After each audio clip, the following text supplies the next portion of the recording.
Hi, and welcome to another practice session. We're doing this on Monday the 11th, and today is our teacher Jane's birthday, so I wanted to give a shout out to Jane, and we miss her. We've missed her for a long time, and think of her all the time. So happy birthday, Jane. Okay, so we're going to do first 70-30s this week. So I want to do the 70-30 bear, and just as a review of what we're going to do, you start with your feet in the V so that you have your back foot aiming where you want it to be for the back foot of a 70-30 when you step out, and you're going to shift into your 70-30, close the front hip joint, open the front hip joint, close the front hip joint, and then change feet. So the whole thing happens off your front foot. You shift into the front leg and you stay there. The weight does not shift. You're just going to work that 70-30, turning in both directions. So let's do it together a little bit. Turn, turn, turn, and change feet. Let your upper body just ride on top of your hips as you turn. That's what drives your arms. So let your arms just be loose.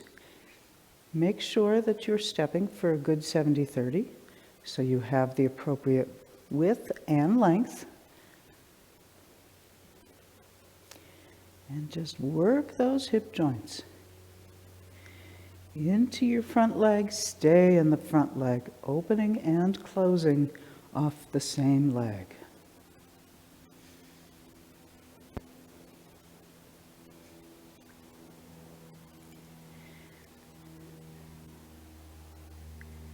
Opening and closing.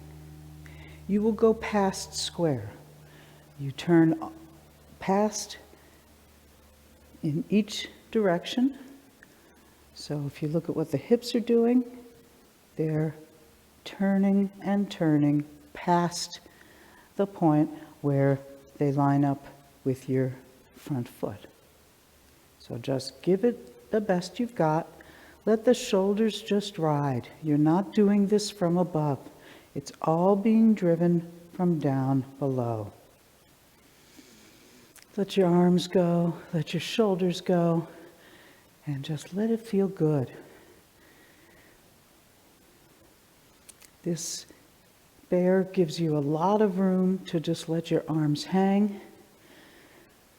and follow the turning of the waist.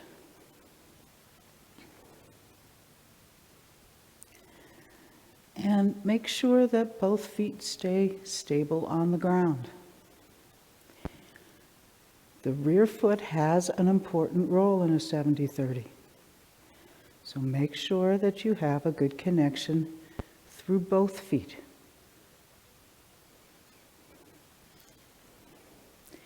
Notice if there's a tendency for your feet to roll around.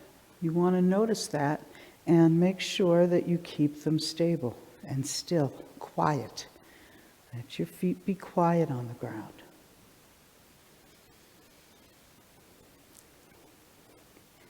One of the things you have to do for this is step into a good place. So you want to get a feel for where your stepping is and make sure that you can still shift the weight into the back leg, that you haven't stepped too far, that there's room for you to sit down in there. So getting an intuitive feel for where your 70-30 is part of what this bear gives you an opportunity to work with.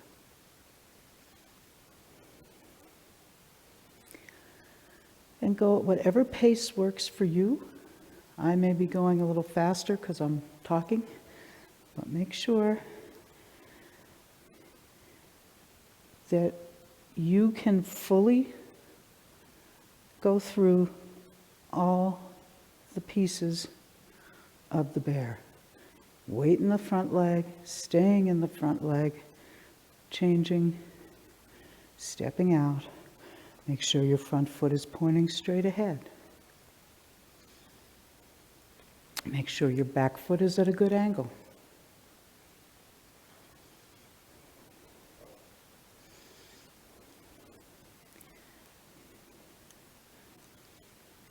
If either of your feet are rolling around, notice that and figure out what you have to do to keep them still.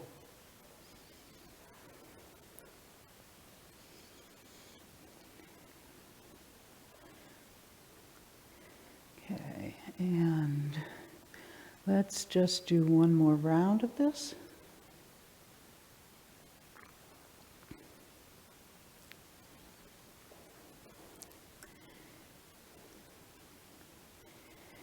And then we'll do a first third.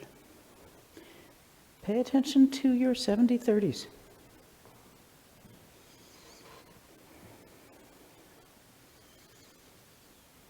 Begin.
So a few things about 70-30s. We're going to do another first third, and I want to stop at every 70-30 posture and give you a chance to just review where you are and see if you landed with your feet in a good relationship, if there's room for you to sit down, if your front foot's pointing straight ahead, all those things.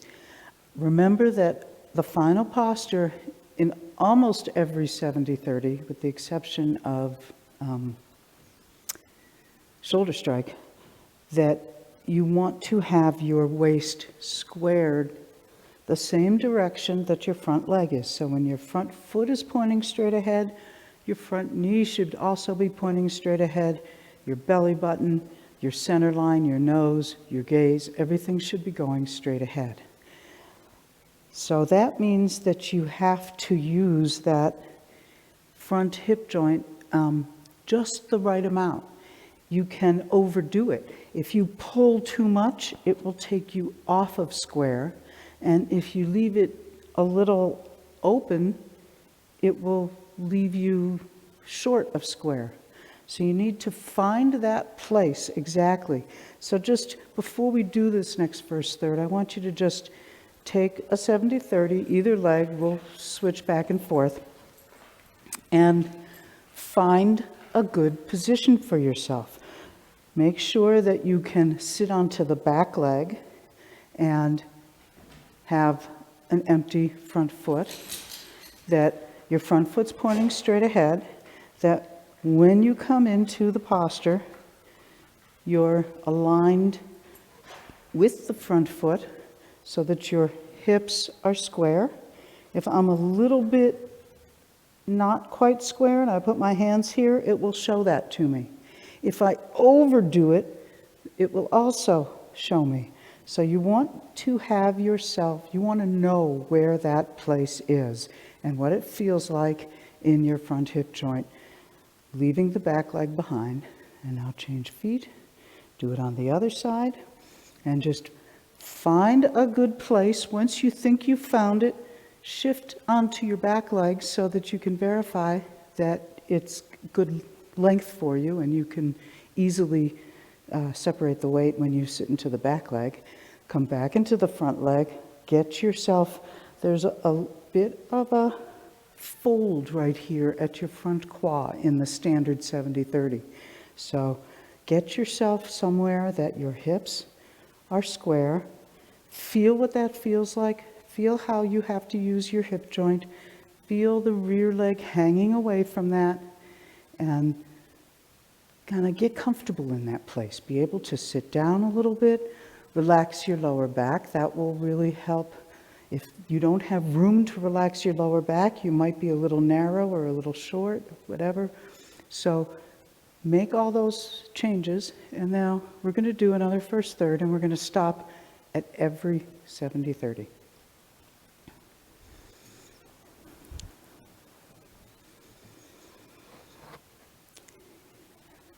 Okay, and begin.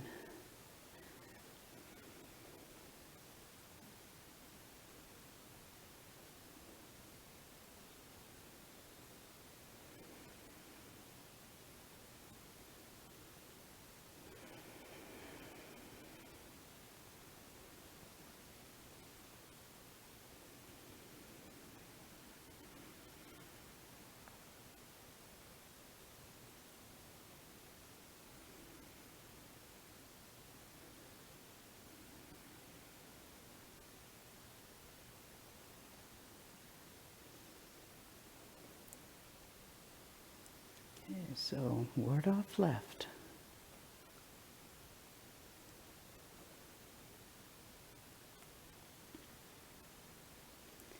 Stop in the final posture. Check it out. I'm not even worried about your hands. Where are your hips? Where's your front leg? Making sure the front knee is not going beyond the toe. Keeping the rear heel connected. You've got the 3 points in each foot in good contact. Your belly button and your nose are pointing straight ahead, same direction as your front toes and front knee. Just stand here a moment, and if you're not in a good stance, change it. put yourself in a good stance. Make sure you have enough width that you can sit down. And we'll go on. Continue to ward off right.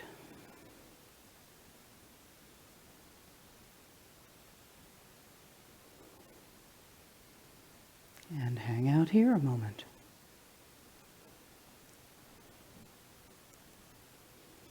Same deal. Hips square. Good size stance. Good connection through your feet. Relax the lower back. Relax your chest. Let more weight drop down through the joints so that you're really stable down below. Make any adjustments that you need to make. Just hang out here a sec. Breathing, really feeling like you can sit on your legs as if they were a chair.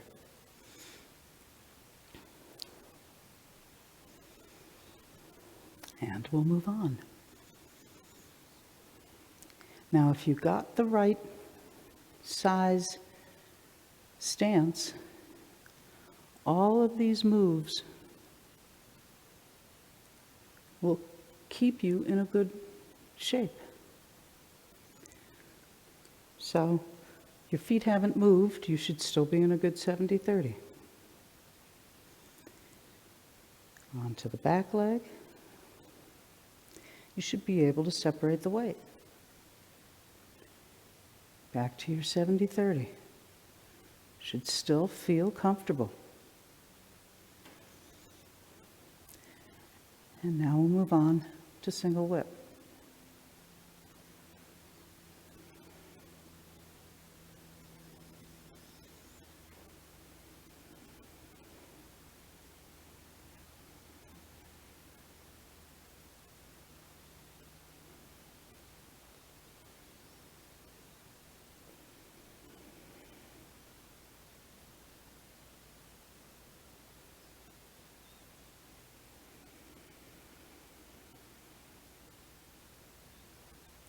And hang out here a moment. This is a difficult step to get into the 70-30. So as you stand here, check it out. Did you land where you wanted to? If not, adjust. Make the change so that you're in a good 70-30, so that you can bend that front hip joint and sit down, squaring the hips. Really easy to end up a little open, so figure out what you need to do to make sure you're really square. How's the connection at your feet? If you don't quite have a good connection, readjust and figure out what you needed to do to get your feet planted on the ground. Front toes pointing straight ahead, same with the knee. You don't want to be held back a little bit and still using your back leg to hold you up. Make sure that the front leg is the one you're relying on, and the rear leg is hanging away.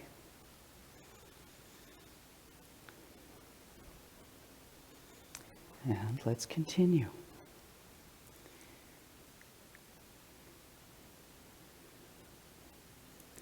So you get lifting hands for free here. We won't stop and hold it. That's for another day. But we will stop at shouldering.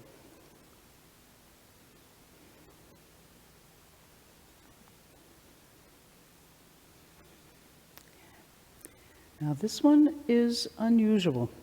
Your feet are at 90 degrees. Make sure that your right foot is outside your left heel. You can have as much as a half shoulder width, but you don't want it to come inside. Make sure your front leg is pointing, the toes and the knee pointing straight ahead. You will not square your hips because the feet are at 90 degrees. But make sure that the front hip joint is a little bit closed.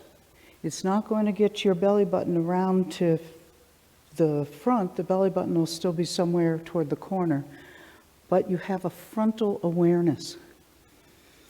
You're still relying on the front leg, the rear leg is hanging away. Feel that the feet have good connection. Relax your lower back, soften the chest, and figure out what's different about this stance and what's the same. And we'll continue.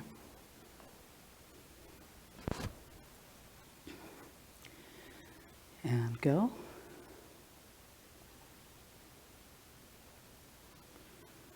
We won't hold this posture, but we will hold the next 70-30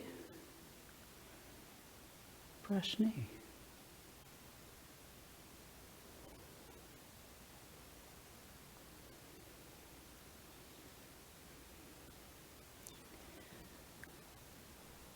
So how'd you do? How does this feel? Are you in a good stance? Are you square?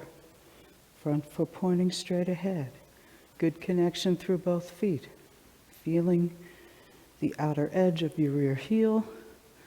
Feeling that your weight is resting in the front leg. Rear leg is hanging away. Belly button is pointing straight ahead. All that good stuff. Everything's aligned. You've got room to sit down, to soften the lower back and the chest, and let everything down into the ground through your joints.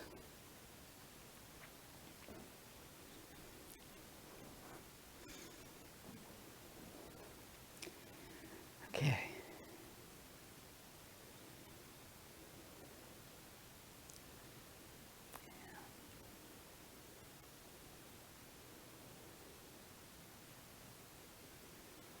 Play guitar and keep going.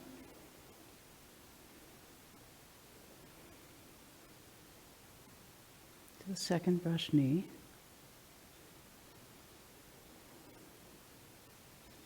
And hold it there. Any adjustments you made at the first brush knee, make them again. Or maybe you've already adjusted. So see where you're at. Hips square. All that good stuff. Weights in the front leg holding you up. Rear leg is hanging away. Feet are connected.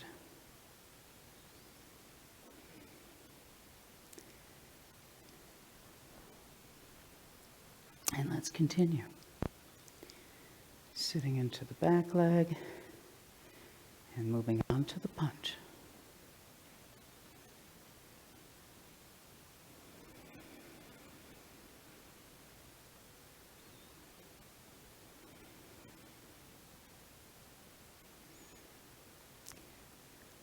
So place that front foot where you will end up in a good 70-30.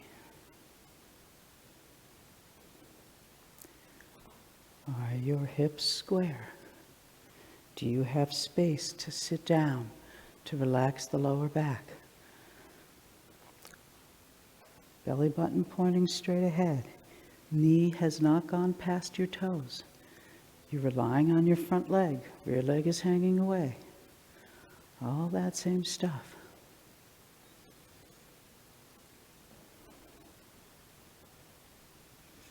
And a little more into your front leg and shift. And we'll hold it again at the push. So your feet have not changed. You should be comfortable again. Hang out here a moment, really feel it. Make sure you're square. Notice what takes you away from the stance that you want to be in, and fix it. And let's close.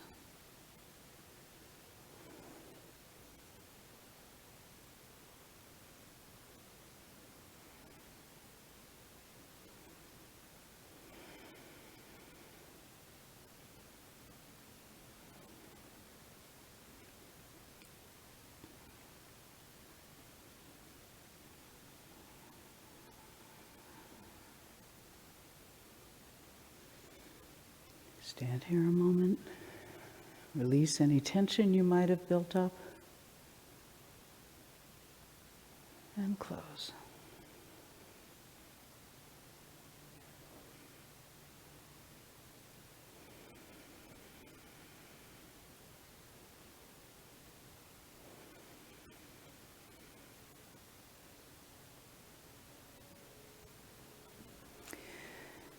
So we're going to spend all of today and Thursday's class working on 70/30s.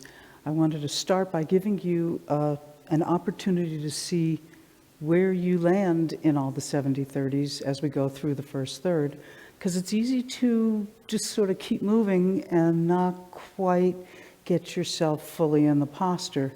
And knowing where you want to be, getting a feel for it, is really important.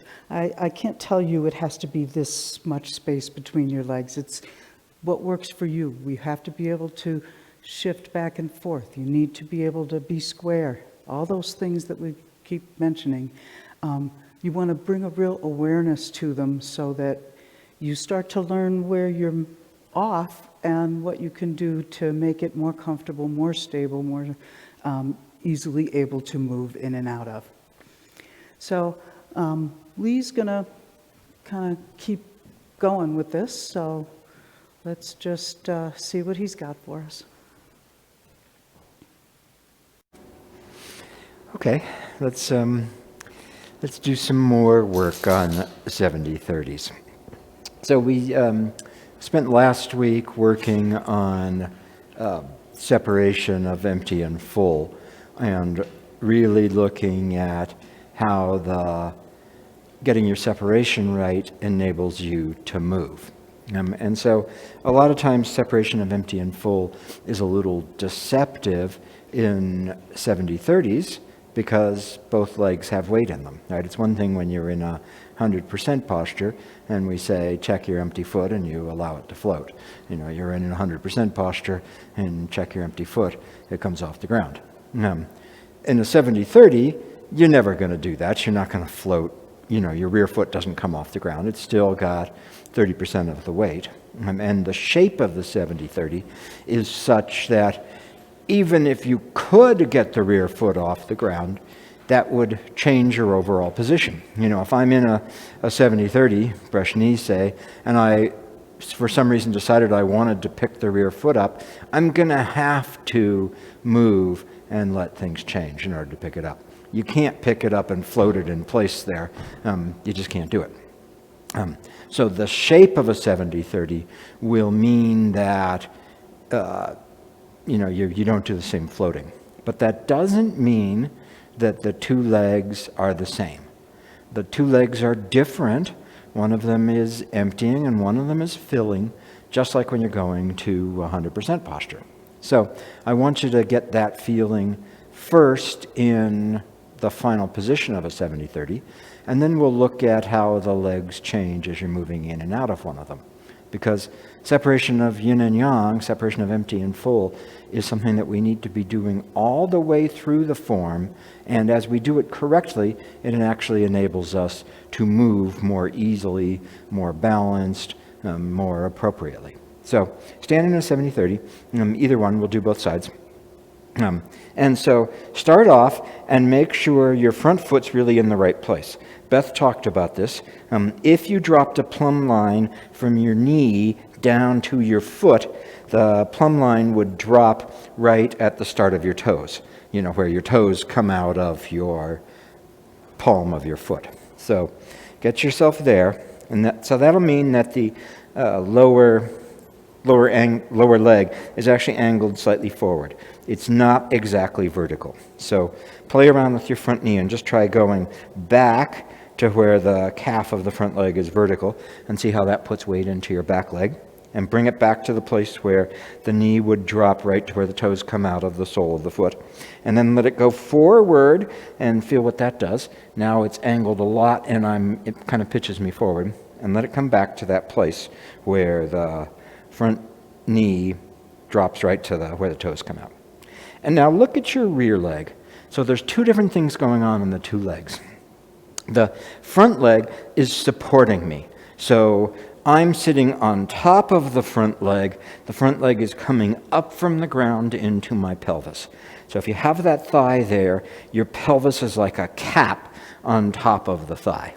The rear leg is doing a different thing.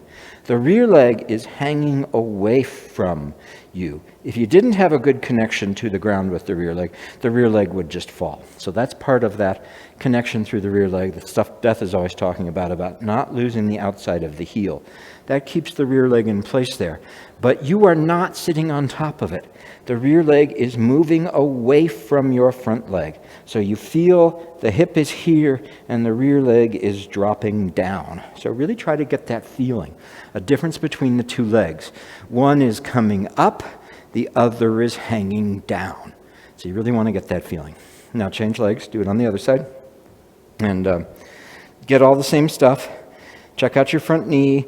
Plumb line from the front of the knee should drop right down to where the toes come out of the sole of the foot. You can try going forward, feel what that does. You can come back to where the calf is actually vertical, perpendicular to the ground, and then you can come back to that place where the front knee comes right to where the toes come out of the sole of the foot. And now feel the two different directions. Feel yourself sitting on top of the front leg, and feel the rear leg hanging away. It is not thrusting up into the pelvis. Instead, the pelvis is here, and the rear leg is hanging down from it. So really try to get that feeling. And because you connected to the ground with the outside part of the rear heel, all 3 points of the tripod of the rear foot, the rear leg doesn't buckle. It doesn't collapse. So really feel that. Coming up through the front leg, dropping down through the rear leg. So you've got the two different directions going on in the legs. And you're sitting on top of the front leg with the rear leg hanging out of the pelvis. Okay, take a break and rest your legs when we're doing this work. It's hard on the legs, so you'll definitely notice them. So getting these two directions is really important. Here's my front leg. Here's my pelvis sitting on top of it. So the front leg is coming up and supporting the pelvis. The rear leg, from the other thing here, is hanging out of the pelvis, dropping down. So you really want to have that feeling of the two different directions going in the two legs, as opposed to both of them pushing up into the pelvis. It's really difficult to have both of them hang down from the pelvis. Maybe on Thursday we'll talk about that a little bit. But as long as you've got one that you're standing on, then the other can hang away from it. So do that again and switch back and forth between your 70-30s as you need. I'll try to remember to swap back and forth between them some. So start out on a 70-30, either leg forward. We're going to do both. Get that feeling you're standing on the front leg and the rear leg is hanging away out of your pelvis. Now change it and push up into the pelvis on both legs. So both legs are supporting the pelvis. I'm relying on both legs. And notice that. That's both legs coming up into the pelvis. And now change it so you only rely on the front leg and you let the rear leg hang out. And now come back to both legs pushing up. And notice what that's like. And let the rear leg go. Let it go and hang down. Change sides. Standing on your front leg, rear leg is hanging away. So you've got these two directions going on in the legs. Change it so you're pushing up from both legs. You're standing on both of them. And let the rear leg go so that you're only resting on the front leg. Stand on both of them again, both pushing up. And let the rear leg go so it hangs down away from your pelvis and you're standing on the front leg. And take a break. So Ben Lowe would say, you only have one leg. And, through the miracle of Tai Chi, we get to swap which leg that is, but you only have one leg. When you stand with both legs supporting you, you've got two legs.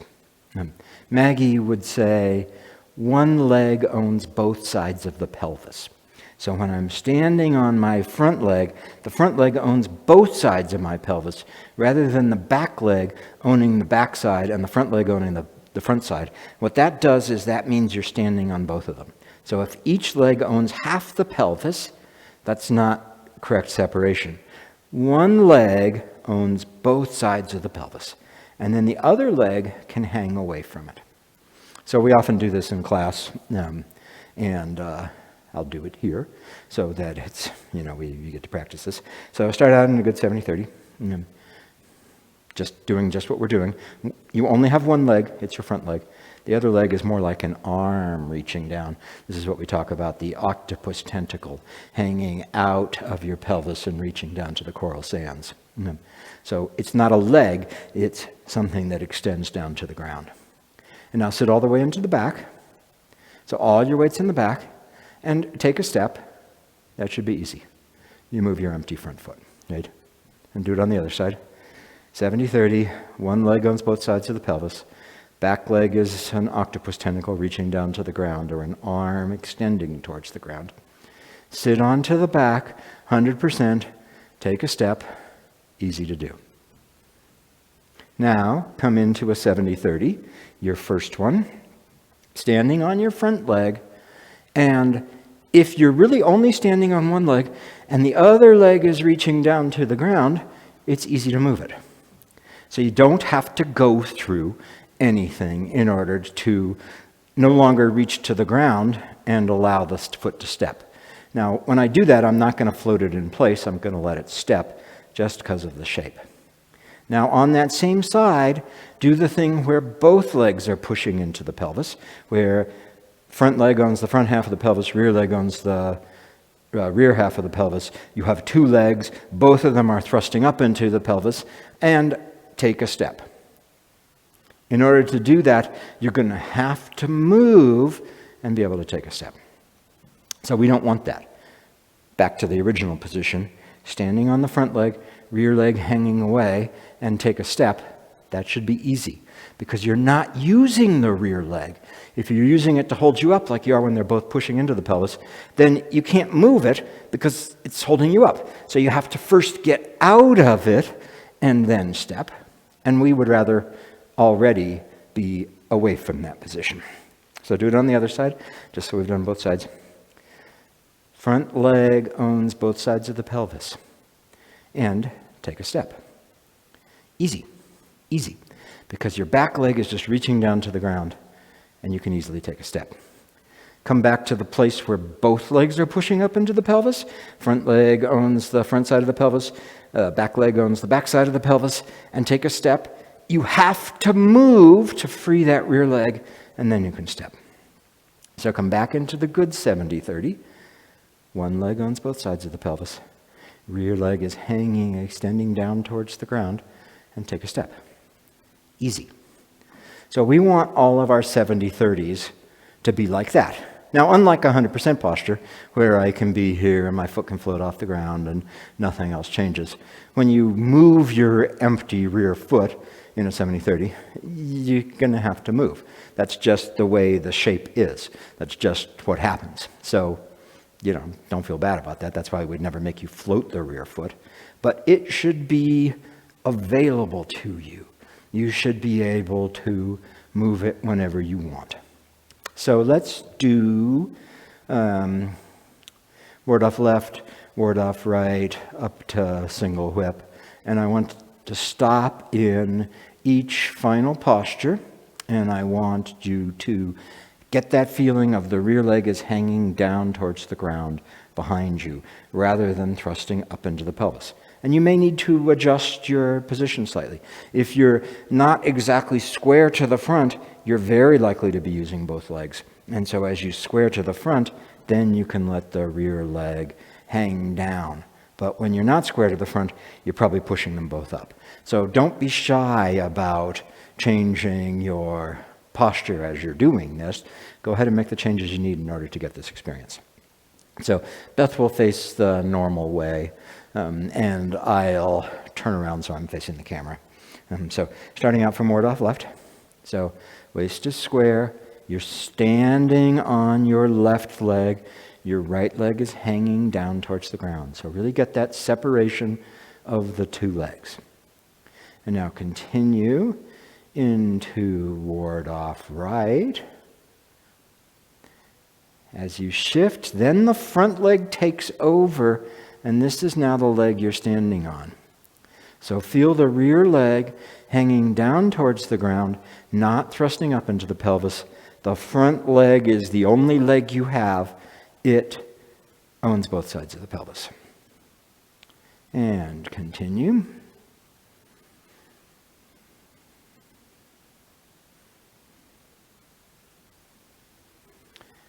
Feel it in press, letting go of the rear leg, letting it hang down towards the ground. Octopus tentacle, reaching down towards those coral sands that are a long way away. The leg has to go a long way to get to the ground. Where are we? Press. Great. Continue into push.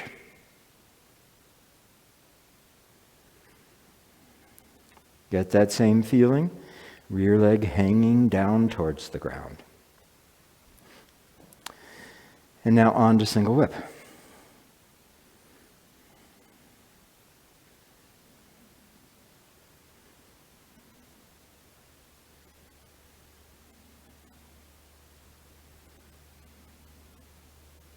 And get that feeling.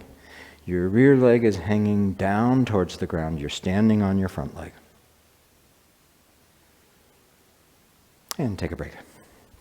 So that's the final postures, right? So you got to really figure out how those work and get yourself so the two legs are not the same.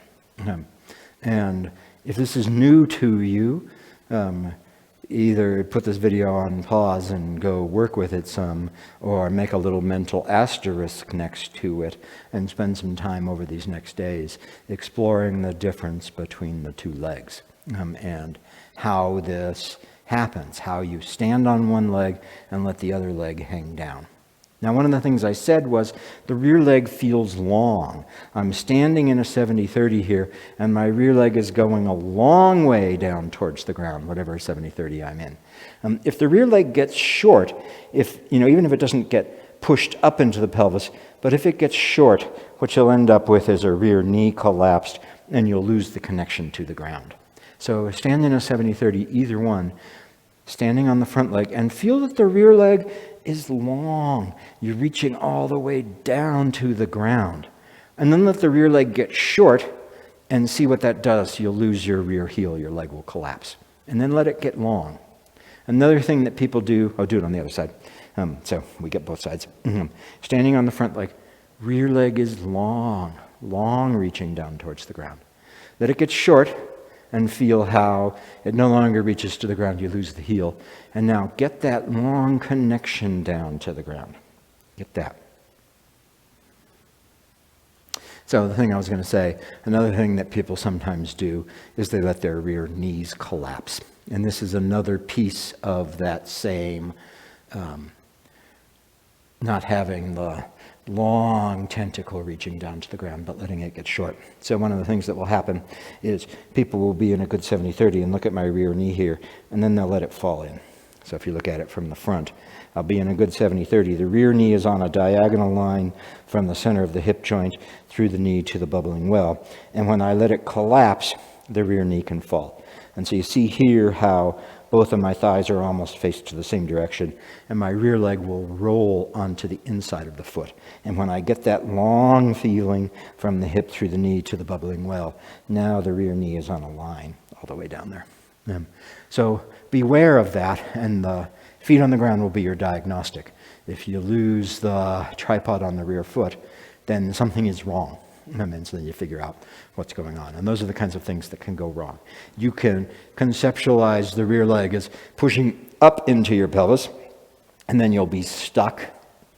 The classics say the disease of double weighting results in stagnation, which is a little harsh sounding.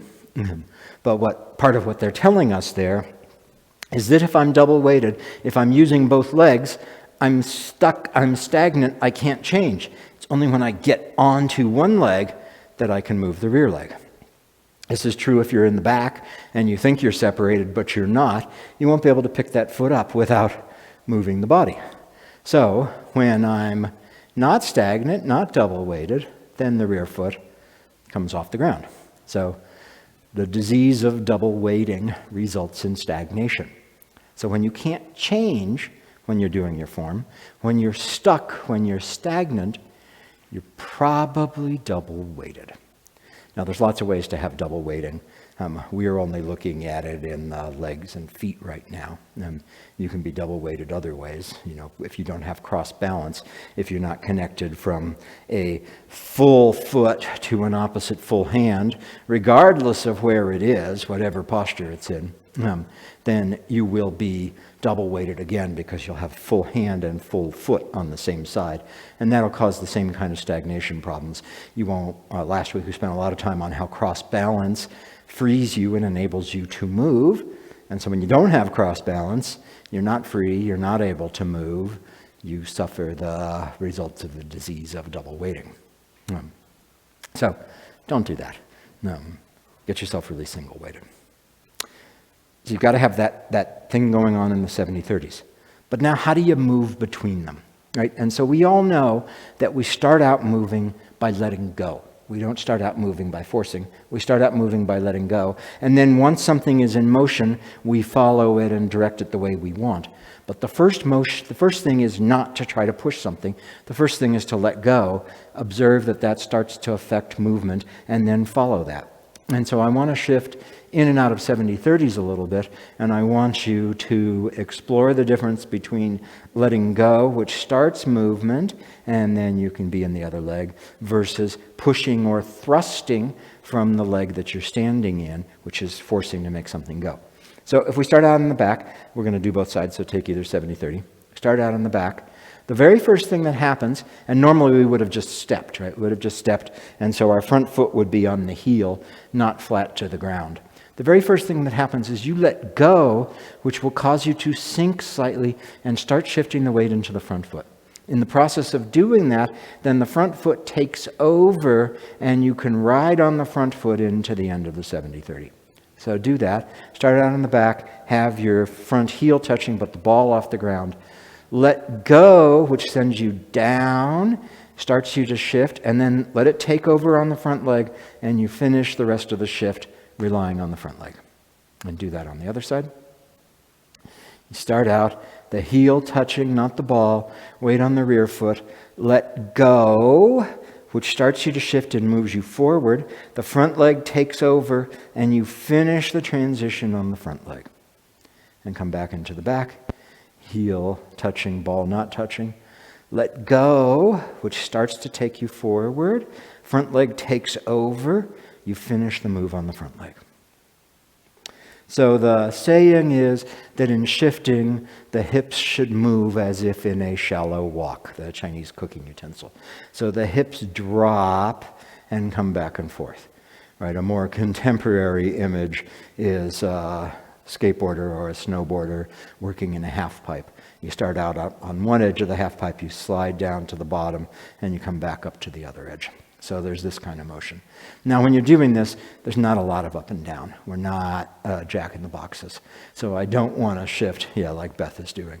Down, up, down, up. But there is that slight shift in the hips that will get that little bit of motion. Like, going from one edge of a hammock to the other edge of the hammock. So do this again. Start out in the back. In the back, you're up on the edge of the half pipe. Sit down, and because it's a half pipe, it takes you forward, puts your front foot on the ground. As you do that, the front leg takes over, and now you come up the other side. So come into the back again. Release, letting go, takes you down the half pipe, and you come up the other side. And do it on the other side. Start out up on the lip of the wok. Release your pea falling down into the oil at the bottom. The pea slides up the other side of the wok.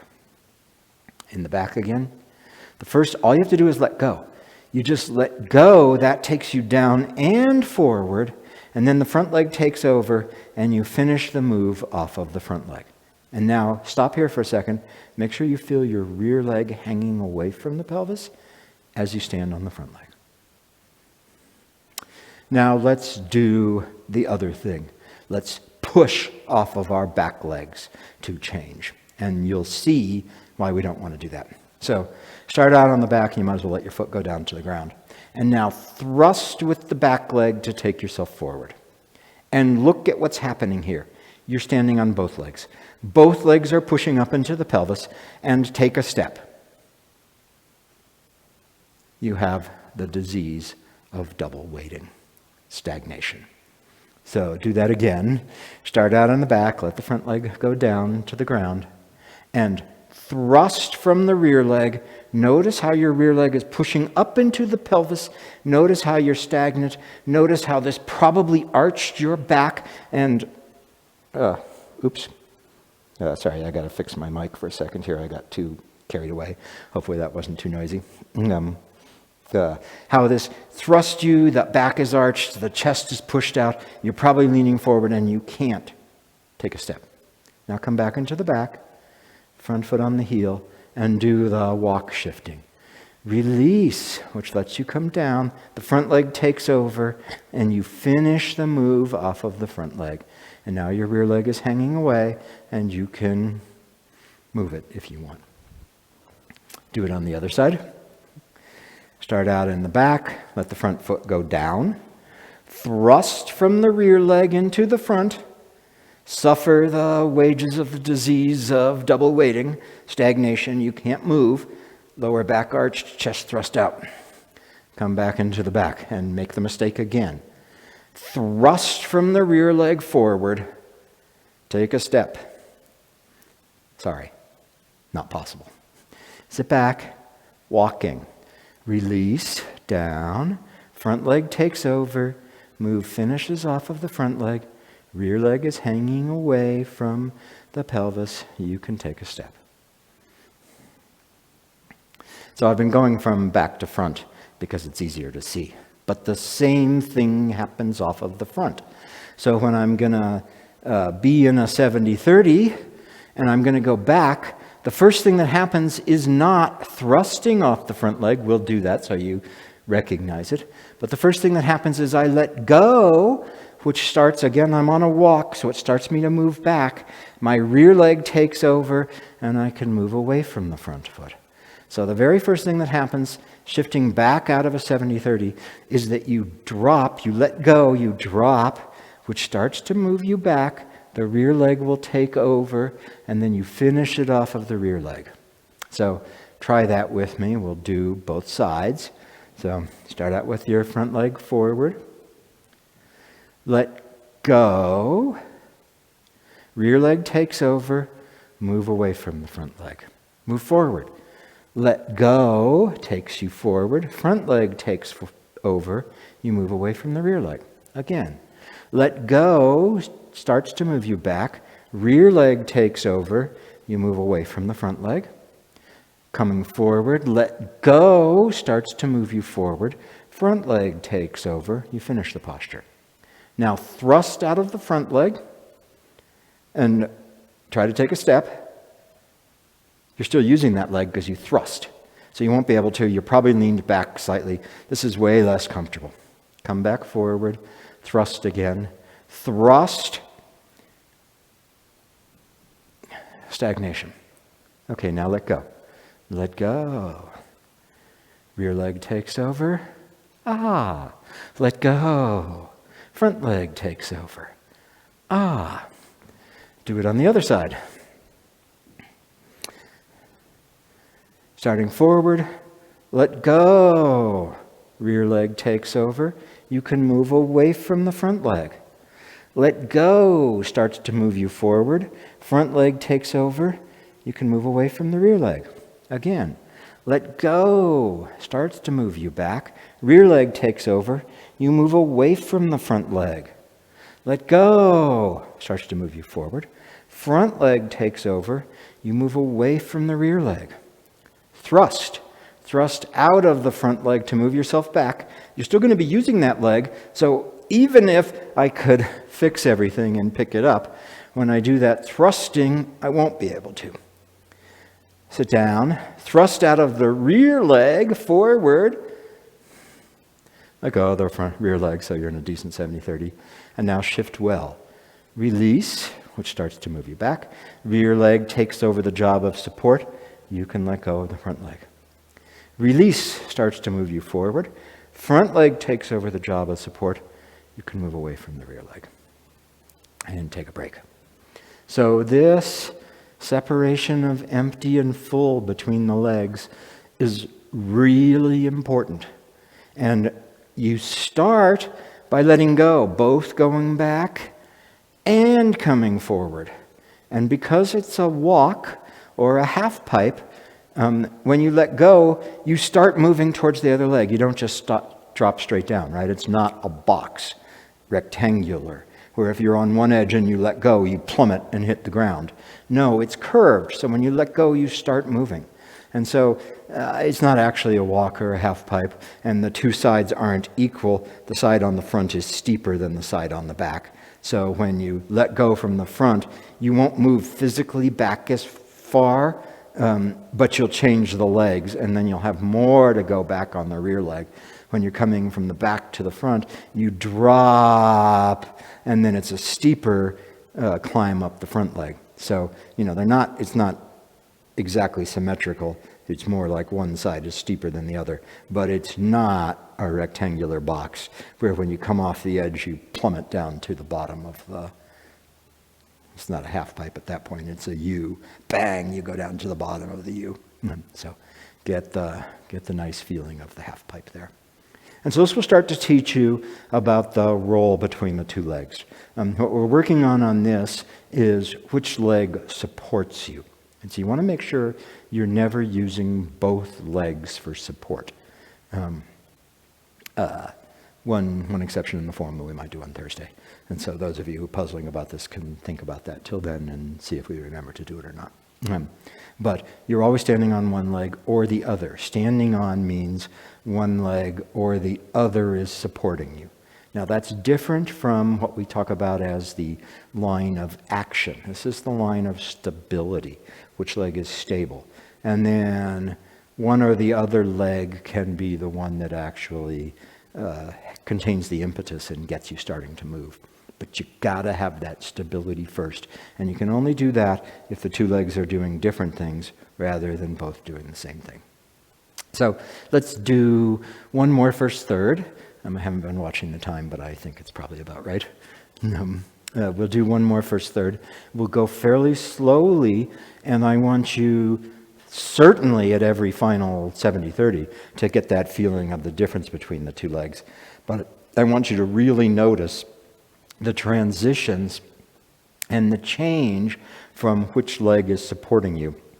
And the way that happens by letting go, which starts to move you towards the other leg. And then the other leg can take over, and the first leg is moved away from. And then you let go, which starts to move you towards the other leg. That leg takes over, and the one that you were standing on, you let go of and move away from. So, from the top. And of course, the very first thing we do is let go. Let go, which starts you shifting.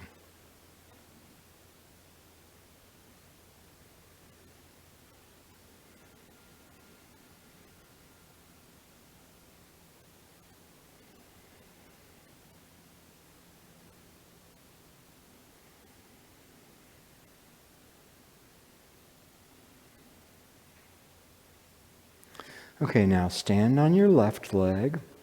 As you turn here, the right leg is not supporting you. And now let go, which will start moving you towards the right leg. At some point, the right leg takes over. Now you're standing on the right leg. Because you're only standing on one leg, it's easy to step. Let go, which moves you down and towards the front. Left leg takes over into the final posture.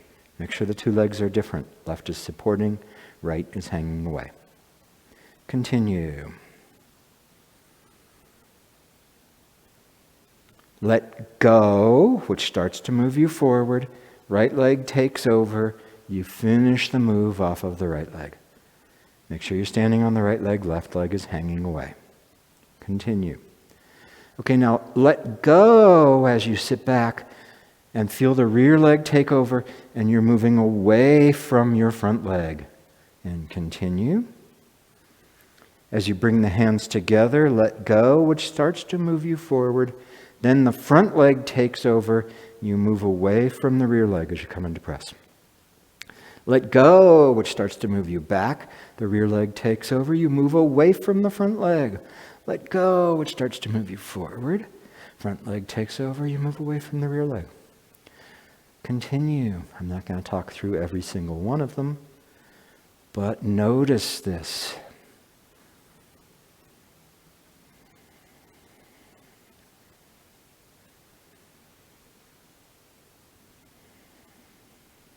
Watch the transition when the left leg takes over.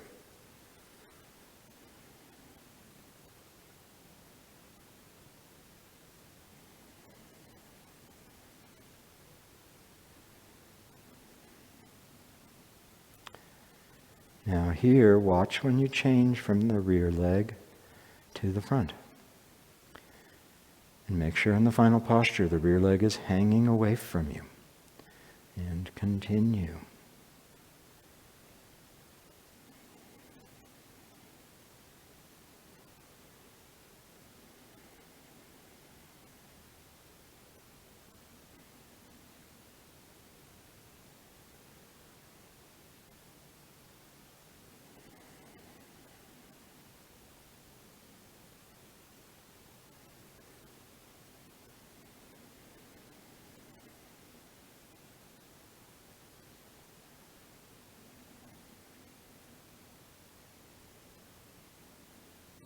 When does the front leg take over? Letting the rear leg hang away.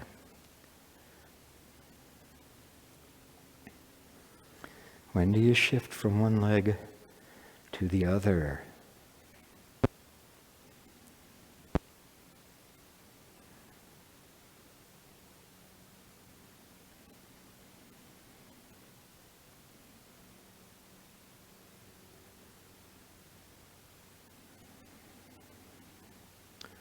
Let go, which moves you back.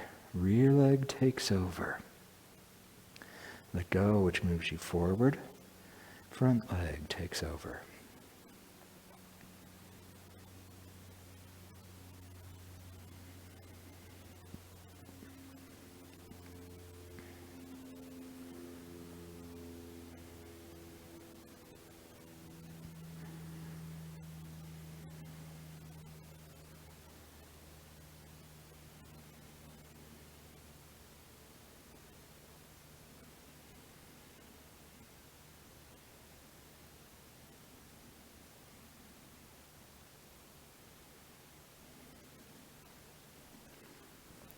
So this is an important skill to have.